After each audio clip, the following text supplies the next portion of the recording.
بسم اللہ الرحمن الرحیم ایاک نعبد و ایاک نستعین۔ میرے پاکستانیوں، جو ہمارے لیے سب سے تشویشناک چیز ہم سب کے لیے ہے وہ کیا ہے؟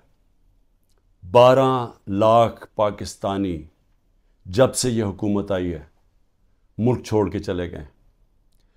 لیکن یہ 12 لاکھ پاکستانی کون سے پاکستانی ہیں؟ یہ وہ پاکستانی ہیں جن کو دنیا تیار ہے اپنے ملکوں میں لینے کے لیے۔ یورپ، امریکہ، کینیڈا، اس طرح کے ملک یہ تیار ہیں ان کو لینے کے لیے، کیونکہ پروفیشنلز ہیں۔ یہ وہ لوگ ہیں جن کی ڈیمانڈ ہے دنیا سے باہر، یہ کہیں بھی جا سکتے ہیں۔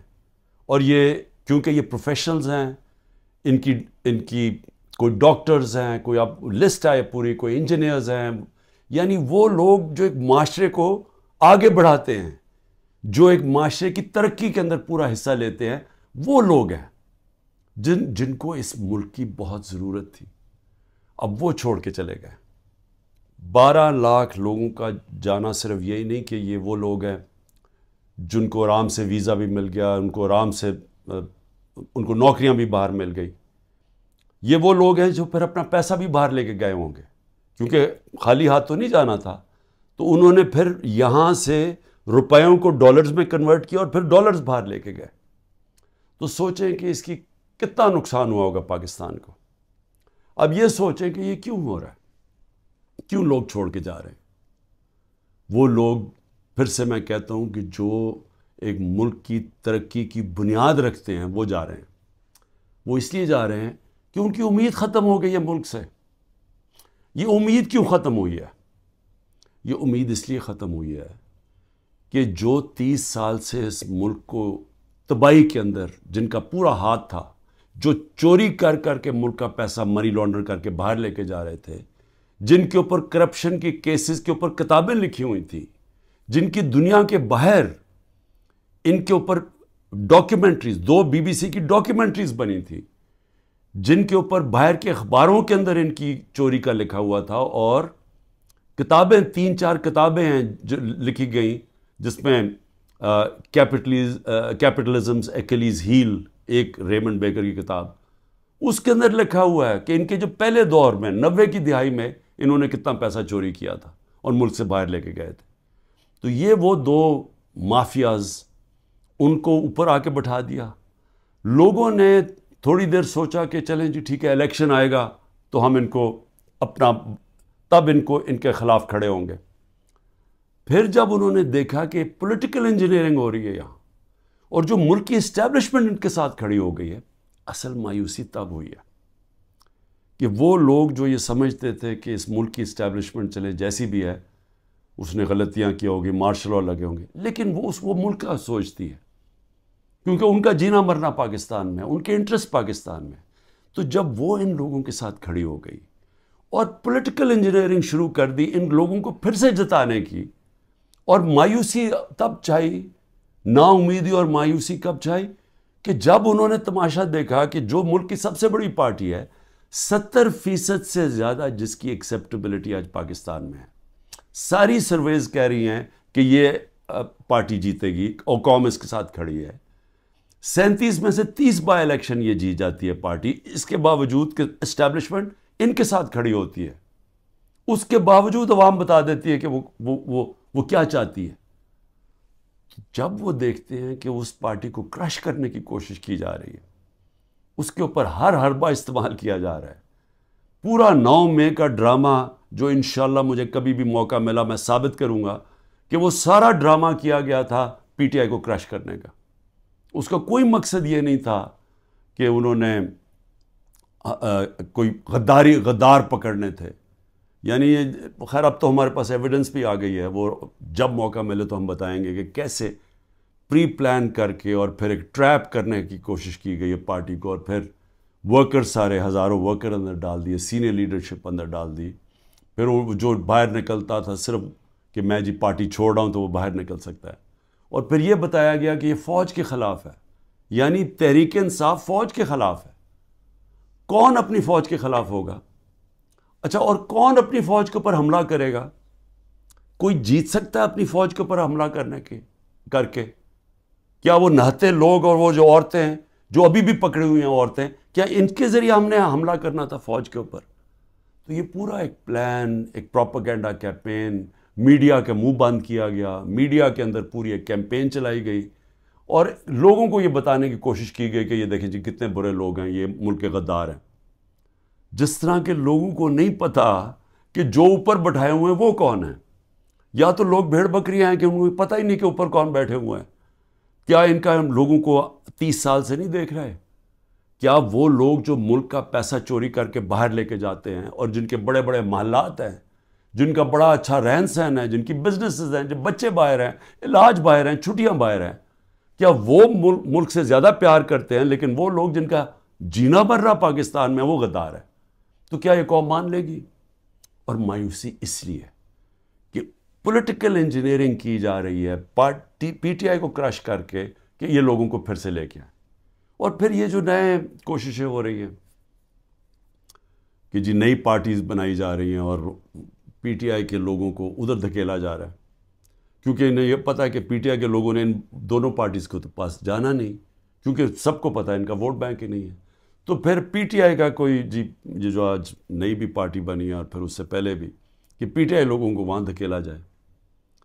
اب میں صرف مجھے حیرت ہوتی ہے کہ جو بھی یہ پلاننگ کر رہے ہیں، جو بھی یہ سوچ ہے اس کے پیچھے، کوئی ان کو تو کوئی ان کا احتساب ہوگا کہ یہ کر کیا رہے ہیں ملک کے ساتھ؟ کیا ان میں عقل ہے، سیاست کی سمجھ ہے، کیا ملک کی تاریخ کی سمجھ ہے، کیا ان کے پاس تعلیم ہے؟ تربیت تو مجھے پتہ نہیں ہے، کیونکہ جن کے پاس تربیت ہو وہ یہ نہ کریں جو حربے استعمال کیے جا رہے ہیں.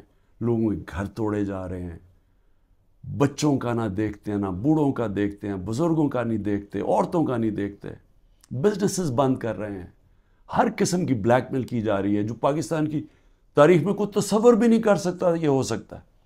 کسی پاکستان کی پولیٹیکل پارٹی کے ساتھ آج تک وہ نہیں ہوا جو آج ہمارے ساتھ کیا جا رہا ہے، اور ان لوگوں کو دھکیلا جا رہا ہے بلیک میل کر کے کہ وہ اس پارٹی میں چلے جاؤ اور اس پارٹی میں چلے جاؤ.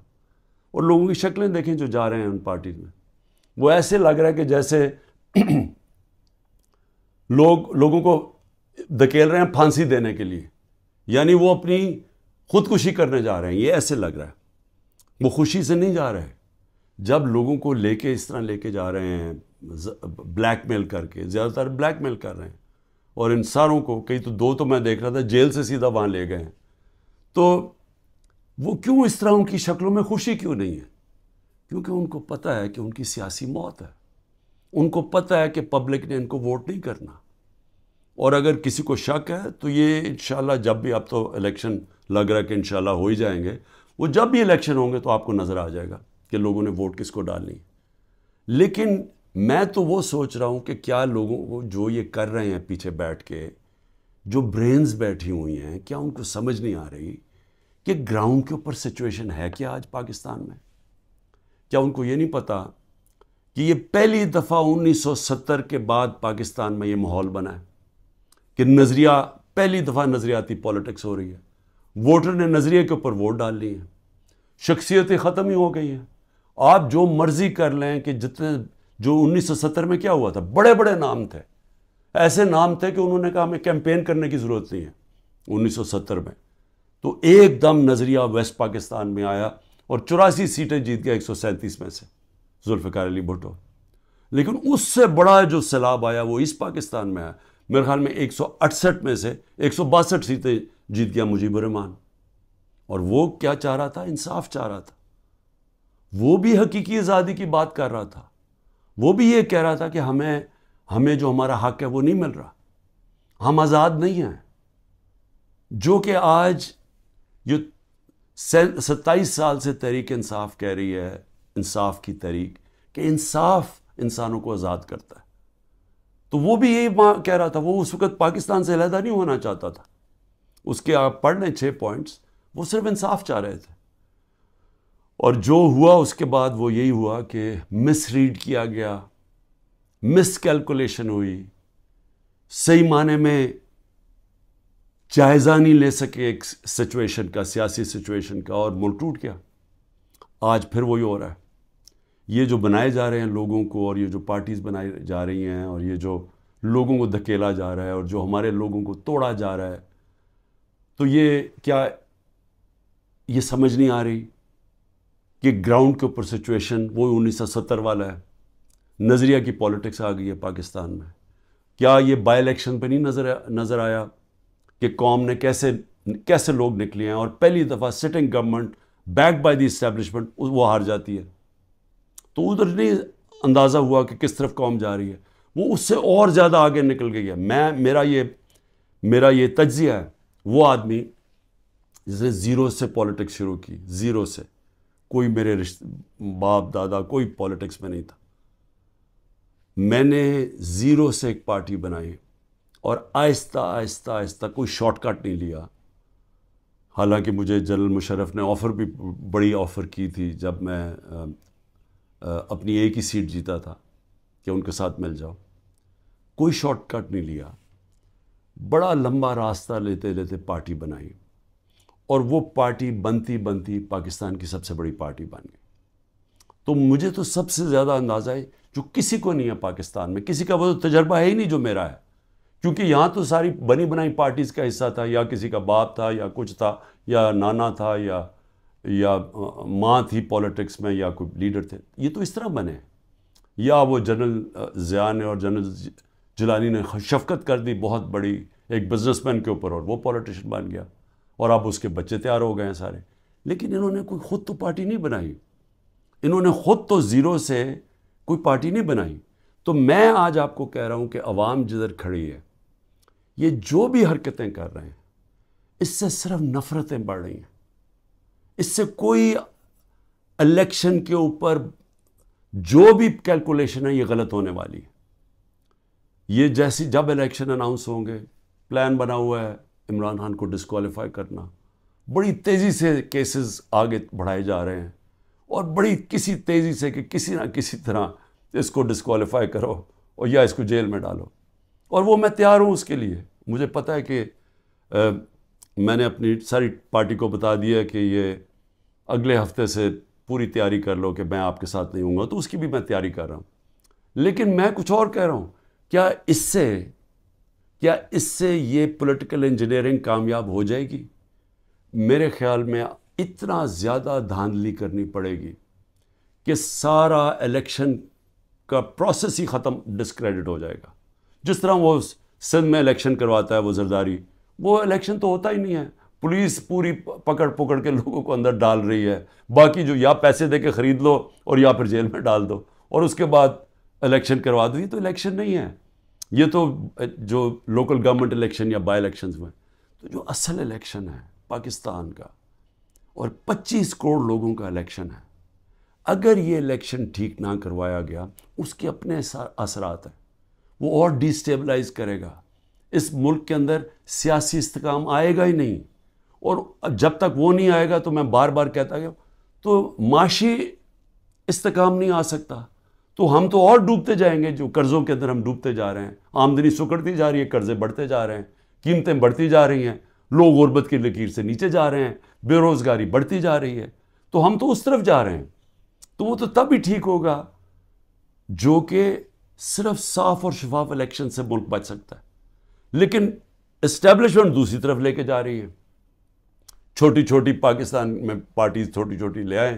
پلان تو یہ ہے کہ وہ ہر کسی کو تھوڑی سیٹیں دلوا دیں، وہ سارے اوپر، اور اوپر سے پھر اسٹیبلشمنٹ کنٹرول کرے گی پاکستان کو. تو اس سے تو ملک ٹھیک نہیں ہونے لگا. جو ملک کی ضرورت ہے وہ اس کی اپوزٹ ہے، وہ بالکل متبادل ہے اس کے. اور وہ کیا ہے کہ صاف اور شفاف الیکشن ہو، ایک پبلک مینڈیٹ سے پارٹی آئے پاور پہ، اور وہ پھر رول آف لا قائم کرے. لیکن جو لوگ چھوڑ کے جا رہے ہیں وہ جنگل کے قانون سے بھاگ رہے ہیں. تو جب وہ دیکھتے ہیں کسی کے گھر میں بھی توڑ کے گھس جاؤ، بیوی بچوں کو پکڑ لو، رشتہ داروں کو پکڑ لو، بزنسز بند کر دو، تو خوف آ رہا ہے لوگوں کو. پہلے تو کبھی ایسے سنتے ہی نہیں تھے، نہیں تو بیچارے غریب لوگوں سے ایسے ہوتا تھا نا. یہ میں اپنی پارٹی کو پہلی دفعہ میں اپنی پارٹی کو کہتا ہوں، جو ہمارے سے ہو رہا ہے یا کمزور سے ہمیشہ ہوتا رہا پاکستان میں جب طاقتور کے سامنے کھڑا ہوتا ہے. اور اسی لیے ملک آگے نہیں بڑھ سکتا، کیونکہ اس ملک کے اندر انصاف ہی نہیں ہے. تو یہ تو انصاف کی ساری حدیں ہی توڑ دی ہیں. یہ تو وہ نظام آ گیا جو کہ ہم کوئی تصور ہی نہیں کر سکتا تھا کہ پاکستان یا دنیا کی کسی جمہوریت میں آئے. تو جب اس طرح کے حالات ہیں تو لوگوں کی نا امیدی تو بڑھنی ہے, مایوسی تو بڑھنی ہے, لوگوں نے تو جانا ہے چھوڑ کے. اس لیے میں آخر میں یہ کہنا چاہتا ہوں کہ یہ جو ایکسپیریمنٹس کر رہے ہیں یہ پہلے فیل ہو چکے ہیں, اور اس ملک کے اندر جو 90 کی دہائی کی سیاست تھی وہ ختم ہو چکی ہے. جو جنرل مشرف نے کاف لیگ بنائی تھی وہ دن چلے گئے ہیں. یہ دوسرا دور آ گیا, اور اس دور کے اندر سب سے ایک ہی راستہ ہے کہ صاف اور شفاف الیکشن کروائیں اور اس ملک کے اندر اسٹیبلٹی لے کے آئیں, ایک سیاسی استحکام آئے, اور اس کے بعد پھر معیشت کو ٹھیک کریں اور ملک کے اندر وہ ریفارمز کریں. اس ریفارمز کے بغیر پاکستان اس دلدل سے اب نہیں نکل سکتا. پاکستان کو سرجری چاہیے. اس ملک کو اب ہم وہاں پہنچ گئے ہیں کہ اگر ہم نے اپنے سارا گورننس سسٹم نہ چینج کیا, ہم نے سارا انصاف کا نظام نہ ٹھیک کیا, ہم نے جو ہمارے گورنمنٹ کارپوریشنز ہیں جو جس طرح وہ اس وقت بوجھ بنے ہوئے ہیں, ہم نے جب تک نچلی سطح کے لوگوں کے اوپر اب ان کی مدد کرنے کے لیے پروگرامز نہ بنائے تاکہ ان کو ہم سہارا دیں, کیونکہ اب جو مہنگائی آ گئی ہے لوگ کیسے گزارا کر سکتے ہیں. اور جو ہم نے ہیلتھ کارڈ لے کے آئے تھے, سوچیں کہ پہلے ہی گزارا نہیں ہو رہا, تو اگر بیماری ہوگی گھر میں تو اگر آپ ہیلتھ کارڈ ہی لے جائیں گے, ہیلتھ انشورنس, وہ کیسے گزارا کریں گے. تو کیسے ہم نے نچلی سطح کے لوگوں کو اب پروٹیکٹ کرنا ہے, ان کو کیسے ان کو ہم نے معاشی طور پہ ان کی حفاظت کرنی ہے ٹارگیٹڈ سبسڈی سے, کیسے ہم نے اپنے ملک کے اندر ڈالر کی انٹیک بڑھانی ہے, وہ کون کون سے قدم ہیں, کیسے ہم نے خرچے کم کرنے ہیں, کیسے ہم نے اپنا گورننس سسٹم ایسا کرنا ہے کہ باہر سے انویسٹر پاکستان آ سکیں, کیسے ان کو اعتماد دینا ہے اپنے رول آف لا پہ کہ ہمارے یہاں اس ملک کے اندر آپ اگر اپنی سرمایہ کاری کریں گے تو ہم اس کی حفاظت, ہمارا قانون اس کی حفاظت کرے گا, لیول پلینگ فیلڈ دے گا, وہ کنڈیشنز دے گا کہ جب اب مثلا چائنا سے جب انڈسٹری ہم چاہتے تھے کہ پاکستان آئے, تو میری جب پریمیئر لی سے ان کے بات ہوئی تو انہوں نے مجھے کیا کہا, انہوں نے کہا دیکھیں مسئلہ یہ ہے کہ پاکستان میں ہمارے سارے انڈسٹریز کہتے ہیں کہ ٹائم بہت لگتا ہے, یہاں کام ہی نہیں ہوتا آپ کی, بڑا سلو ہے آپ کا سسٹم. جبکہ وہ ویتنام جاتے ہیں, اور وہ بنگلہ دیش کی بھی بات کر رہا تھا کہ وہاں بڑی جلدی ان کا کام ہو جاتا ہے انویسٹر کے لیے, تو ایک انویسٹر کے پاس ٹائم نہیں ہوتا. تو یہ ہمیں ساری اصلاحات کرنی پڑیں گی, اور اس کے لیے سب سے بڑی ضرورت ہے کہ صاف اور شفاف الیکشن سے ایک مضبوط, ایک سٹیبل حکومت آئے. سٹیبلٹی اب صرف ایک طرح ہی آئے گی, صاف اور شفاف الیکشن, اور یہ پولیٹیکل انجینئرنگ کو مسترد کیا جائے. پاکستان زندہ باد.